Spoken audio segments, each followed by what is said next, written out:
हम स्टार्ट कर रहे हैं अपना नेक्स्ट टॉपिक अमाइलोइडोसिस।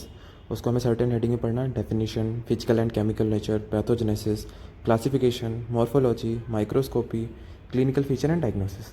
तो ये 20 नंबर में भी क्वेश्चन आ सकता है और छोटे छोटे इसके सब हेडिंग्स में 5 नंबर में भी आ सकता है। जैसे स्टेनिंग पूछ लेंगे, स्टेनिंग की फीचर्स बताओ, तो माइक्रोस्कोपी में आ जाए क्वेश्चन। पैथोजेनेसिस पूछ सकते हैं, क्लासिफिकेशन पूछ सकते हैं। तो ये बहुत ही ज़्यादा इंपॉर्टेंट टॉपिक है। तो मैं पूरे 20 नंबर के हिसाब से पढ़ा रहा हूँ, फिर उसके छोटे में भी कर लेना। सबसे पहले डेफिनेशन से स्टार्ट करते हैं।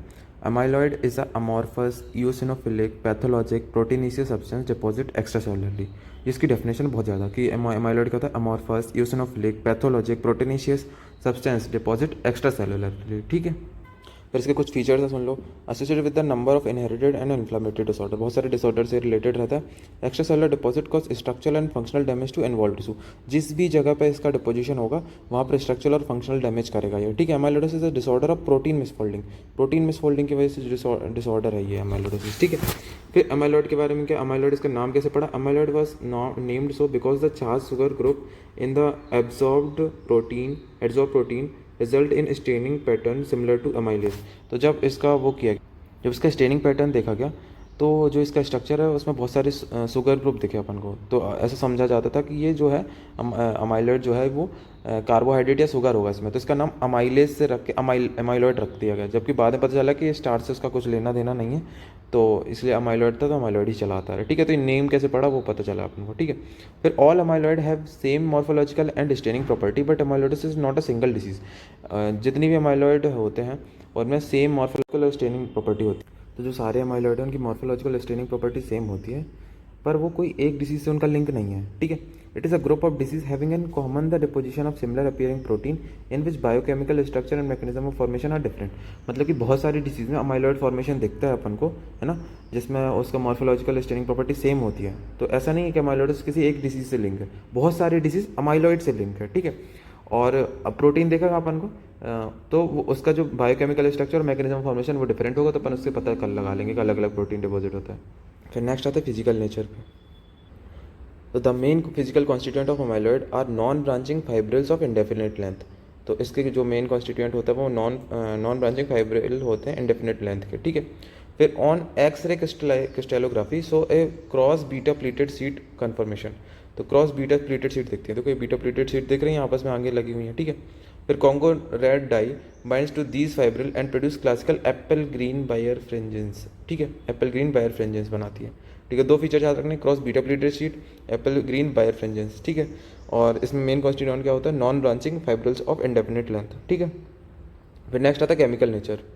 तो केमिकली 95% जो है अमाइलॉइड का वो बनता है फाइब्रिल प्रोटीन से, और जो 5% है वो बनता है किससे, अपने जो अदर ग्लाइकोप्रोटीन और कंपोनेंट है उनसे बनता है। ठीक है, मेन जो 95% है वो फाइब्रिल प्रोटीन से बनता है। ठीक है, फिर इसके बहुत ज़्यादा फॉर्म्स होते हैं, तो इसमें सबसे पहले 3 मेजर फॉर्म्स होते हैं और 20 से ज़्यादा माइनर फॉर्म्स होते हैं। ठीक है, तो अपन 3 मेजर फॉर्म्स डिस्कस करेंगे और माइनर फॉर्म्स जो हैं थोड़े मोड़े वो डिस्कस करेंगे। सबसे पहले स्टार्ट करते हैं, 3 मेजर फॉर्म्स कौन कौन से, AL, AA और A बीटा होते हैं। ठीक है, तो जो AL वाला है वो इसका नाम क्या है, अमाइलॉइड लाइट चेन प्रोटीन। ठीक है, जो जिसको प्राइमरी अमाइलोइडोसिस भी बोलते हैं। ठीक है, consist of complete IG light chain and light chain fragment और बोथ। तो ये किससे मिलकर बन सकता है, पूरी लाइट जो पूरा एंटीबॉडी है उसकी लाइट चेन से, या फिर सिर्फ लाइट चेन मतलब पूरी एंटीबॉडी से, या सिर्फ लाइट चेन फ्रेगमेंट से, या दोनों से कंस्टिट्यूट हो सकता है। फिर produce by plasma cell and associated with some monoclonal B cell proliferation. मतलब ये प्लाज्मा सेल से बनती है एंटीबॉडी, और ये कौन सी डिसीज से हो सकता है, जैसे plasma cell tumour, multiple myeloma, इन सब में ये AL अमाइलोइडोसिस अपन को देखेगा। ठीक है, फिर नेक्स्ट आता है AA अमाइलोइडोसिस। तो AA में आ जाएगा अमाइलॉइड एसोसिएटेड प्रोटीन। तो इसमें नॉन इम्यूनोग्लोबिन, पहले वाला इम्यूनोग्लोबिन था, ये नॉन इम्यूनोग्लोबिन है। Derive from large precursor in the serum called SAA, serum amyloid associated protein. ठीक है, लार्ज प्रिकर्सर से रिलीज होता है और उसको क्या बोलते हैं, सीरम अमाइलॉइड एसोसिएटेड। ठीक है, इसका एसोसिएशन किससे, associated with the chronic inflammation, तो इसलिए इसको क्या बोलते हैं, सेकेंडरी अमाइलोइडोसिस। ए को बोला था प्राइमरी अमाइलोइडोसिस, और ए को बोलेंगे सेकेंडरी अमाइलोइडोसिस। ठीक है, फिर थर्ड आता है A beta, derive from trans membrane glycoprotein called amyloid precursor protein, APP से डेराइव होता है। ठीक है, फिर found in cerebral region of Alzheimer disease, ये किससे रिलेटेड है, cerebral region of Alzheimer disease से रिलेटेड है। फिर कुछ माइनर फॉर्म्स है, सबसे पहले आता है ट्रांसथेरेटिन। तो ट्रांसथेरेटिन को टीटीआर भी बोलते हैं। It is normal serum protein that transport thyroxine and retinol.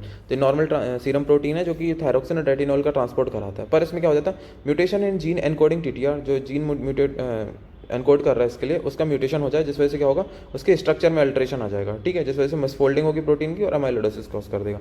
ठीक है, कहाँ मिलता है, found in familial amyloid polyneuropathies heart of aged individual. ठीक है, तो ये फैमिलियल अमाइलॉइड न्यूरोपैथीज में दिखेगा। ठीक है, फिर नेक्स्ट आता है beta 2 microglobulin. It is a normal serum protein, normal serum protein होता है ये भी टीटीआर की तरह। Amyloid fibrin subunit namely A beta 2 M is derive from beta 2 microglobulin.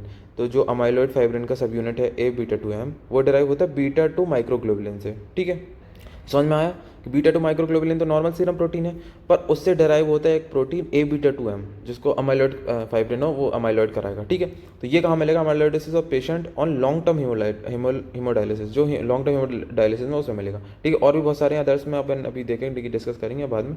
फिर नेक्स्ट आता है पैथोजेनेसिस, कि बना कैसे। तो amyloidosis is a disorder due to abnormal folding and और misfolding of a protein. Abnormal folding और मिसफोल्डिंग ऑफ प्रोटीन की वजह से अमाइलॉइडोसिस होता है। ठीक है, normally misfolded protein are degraded either intercellularly in proteasomes और extracellularly by macrophage। तो जब भी क्या होता है कि कुछ misfolding प्रोटीन बन जाता है अपने सेल में, तो उसका डैमेज कर दिया जाता है किससे, प्रोटियोसोम से, उसको तोड़ दिया जाएगा, या फिर एक्स्ट्रासेलुलर मैक्रोफेज उसको इनगल्फ कर लेगा। ठीक है, पर अमाइलोइडोसिस में क्या होता है, फेलियर ऑफ कंट्रोल मैकेनिज्म, जो इसको कंट्रोल कर रही थी ना तोड़ने वाला, उसमें फेलियर हो जाएगी, जिस वजह से क्या होगा, प्रोडक्शन ऑफ मिसफोल्डेड प्रोटीन का प्रोडक्शन बहुत ज़्यादा बढ़ जाएगा। तो इसका एक्यूमुलेशन होने लगेगा outside the cells, deposit as fibril in extracellular tissue और आउटसाइड द सेल इसका डिपोजिशन होना चालू हो जाएगा। ठीक है, फिर इसके दो टाइप ऑफ अमाइलॉइड प्रोटीन होते हैं। कौन कौन से, एक होता है मिसफोल्डेड प्रोटीन, एक होता है म्यूटेंट प्रोटीन। अंतर क्या है, मिसफोल्डेड प्रोटीन क्या होता है, production of abnormal amount of normal protein.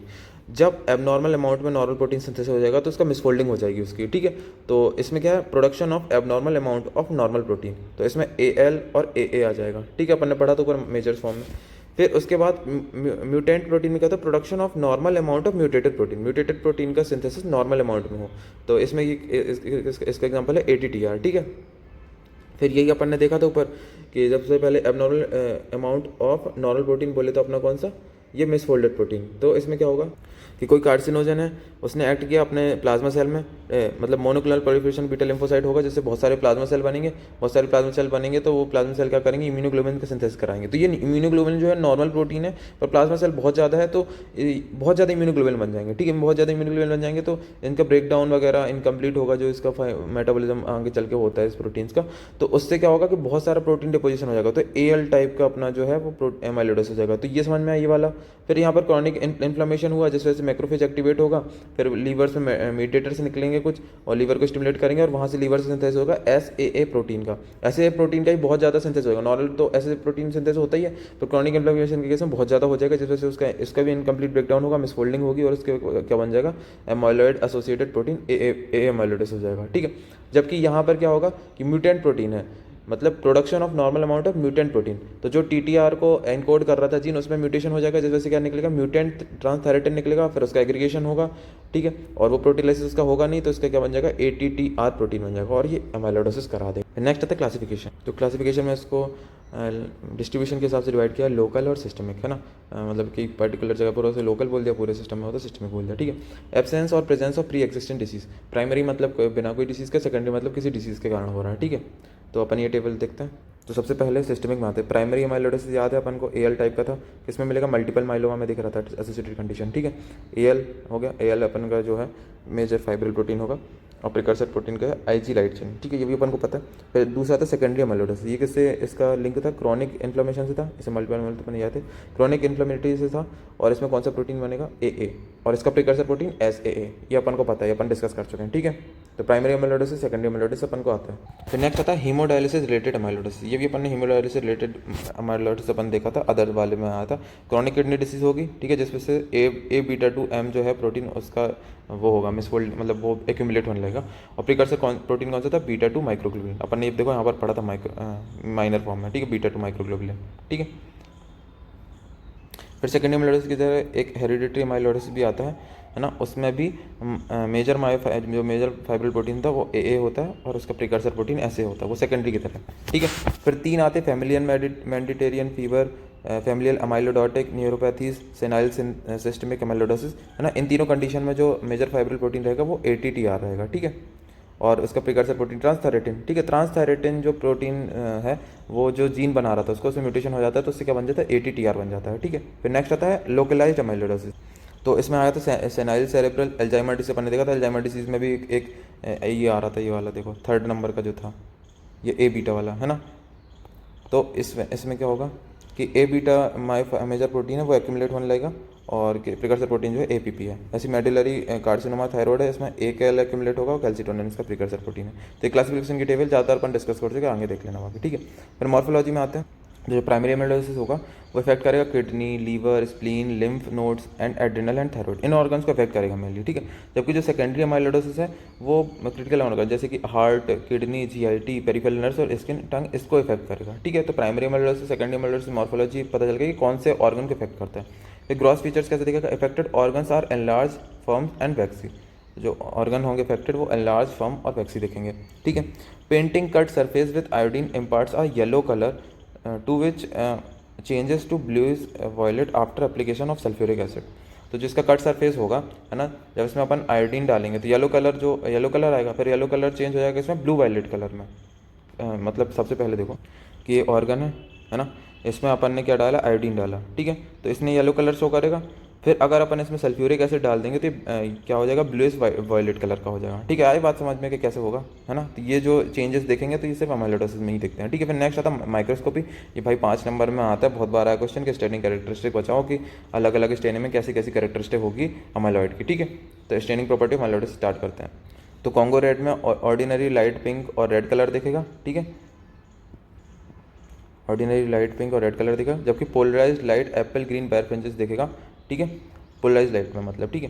तो ऑर्डिनरी लाइट पिंक और रेड कलर का दिखता है, और ये अपन ऊपर डिस्कस कर चुके थे एप्पल ग्रीन बायर फ्रिंजेस, ठीक है। और ये ऐसा क्यों होता है, क्योंकि बीटा प्लेट प्रेजेंट होती है, ठीक है। फिर नेक्स्ट आती है डाई अपनी मिथाइल वॉयलेट और क्रेसाइल वॉयलेट। तो इसमें जो अमाइलॉइड है वो रोज पिंक कलर का दिखेगा, ठीक है। फिर नेक्स्ट आता है fluorescent stain of thioflavin T. Thioflavin T याद करना है, इसमें अल्ट्रा वायलेट लाइट डालेंगे तो इसमें फ्लोरेसेंस येलो होगा, ठीक, फ्लोरेसेंस येलो दिखेगा।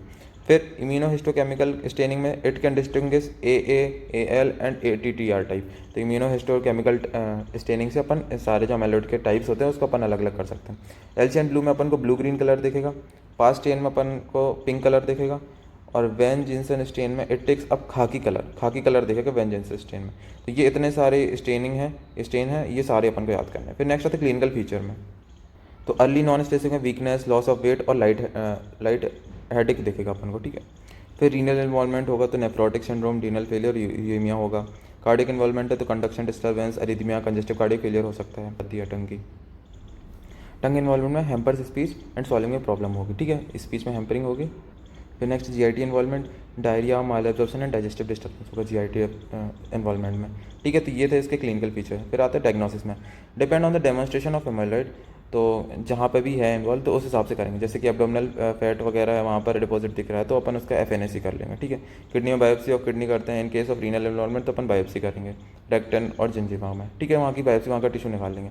फिर इन्वेस्टिगेशन ऑफ प्राइमरी एमाइलोइडोसिस, तो सीरम एंड यूरिन इलेक्ट्रोफोरेसिस करेंगे, तो उससे अपन चेक करेंगे सीरम में क्या है। इम्यूनो इलेक्ट्रोफोरेसिस पता ही है कि इसमें एंटीबॉडी का जो वो है ग्राफ देखते हैं। बोन मैरो एस्पिरेशन है वो भी चेक कर सकते हैं।